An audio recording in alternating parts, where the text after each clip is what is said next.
উনি একতরফা ওনার হাজবেন্ডকে ডিভোর্স দিয়ে দেয়। প্রিয় দর্শক, আজকের যে চা বাগানটা দেখতেছেন সিলেট জেলা পেশিগঞ্জ, এই চা বাগানে আসছিলাম। অনেক সুন্দর একটা জায়গা, অনেকগুলো ভিডিও বানালাম। যদি ভালো লাগে ভাইরাল অমর টিভি ইউটিউব চ্যানেলটা সাবস্ক্রাইব করবেন, পেজটা ফলো করবেন, ভিডিওগুলো শেয়ার করে দিবেন। কেউ খারাপ কমেন্ট করবেন না। আমার ভিডিওতে যারা আজে বাজে কমেন্ট করেন আমি ভাববো তাদের জন্মের ঠিক নাই, কারণ আমার ভিডিও ভালো না লাগলে আপনারা দেখেন না। আমি আমার কষ্টগুলো তুলে ধরি, আমি আমার বাস্তবগুলো তুলে ধরি, আমার আশেপাশে ঘটে যাওয়া ঘটনাগুলো তুলে ধরি। একটা নারী 4 বছর 5 বছর 20 বছর 40 বছর সংসার করার পরে উনি ওনার হাজব্যান্ডের নামে যৌতুকের মামলা করে, উনি একতরফা ওনার হাজব্যান্ডকে ডিভোর্স দিয়ে দেয়। কেন এদেশে একতরফা ডিভোর্সের বিরুদ্ধে কোনো আইন চালু হয় না?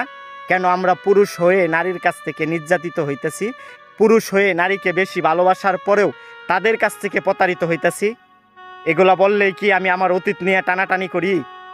আরে ভাই, যারা এই সিকুশনে পড়ো নাই তারা বুঝবা না, যারা পড়ছে তারা বুঝে একটা রাত আর একটা দিন কতটা কষ্টে কাটে। একটা পুরুষ কখন নেশায় ধরে জানেন? যখন নারীর কাছ থেকে প্রতারিত হয়, যখন তার ফ্যামিলির কাছ থেকে প্রতারিত হয়, যখন তার প্রিয় মানুষের কাছ থেকে প্রতারিত হয়, তখন নেশা ধরে। কিন্তু ওই বুকা পুরুষ জানেই না ওই নেশায় তারে দুনিয়া ছাড়া করে। সে নিজে নিজে তার নিজের জীবনটা ধ্বংস করে দেয়। এই শহরে 200-300 টাকা হইলে একটা নারীর দেহ পাওয়া যায়, কিন্তু একটা মন তো ভাই কোটি টাকা দিয়েও পাওয়া যায় না। আর সেই বুকা পুরুষ হাজার হাজার টাকা নষ্ট করে নেশা করে তার জীবন তিলে তিলে ধ্বংস করে দেয়।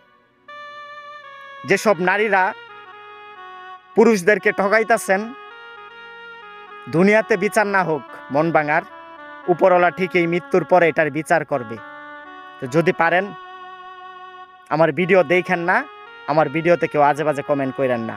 আমি বাস্তব তুলে ধরলাম। যদি ভালো লাগে একটা লাইক, একটা কমেন্ট, একটা শেয়ার করবেন। এটা দুনিয়া, এখানে স্বার্থ ছাড়া এই পৃথিবীতে কেউ আপনার খবর নিবে না।